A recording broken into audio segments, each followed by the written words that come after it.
लहजा।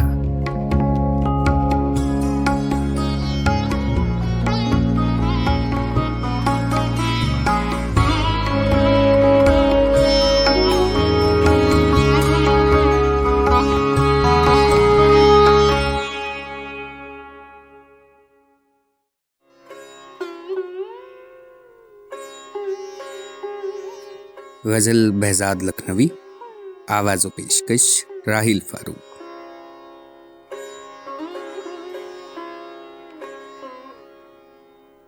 बहार आई वैसी परेशान करेंगे, गिरेबां करेंगे।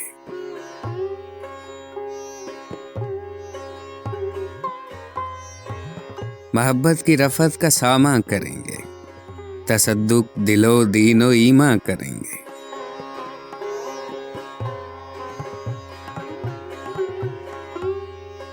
अरे तौबा दुश्वारी ये राह उल्फत, समझते थे मंजिल को आसान करेंगे।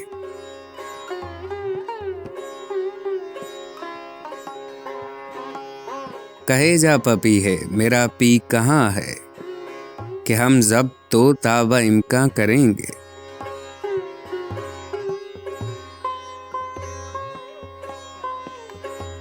मुरादों से आई है फसलें बहारी, गिरेबां को अब हम गिरेबां करेंगे।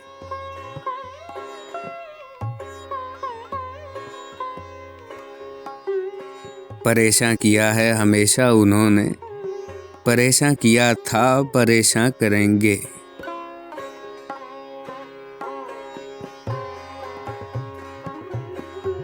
मिटा दें जो बहजाद वो मेरी हस्ती, हकीकत तो ये है कि एहसान करेंगे।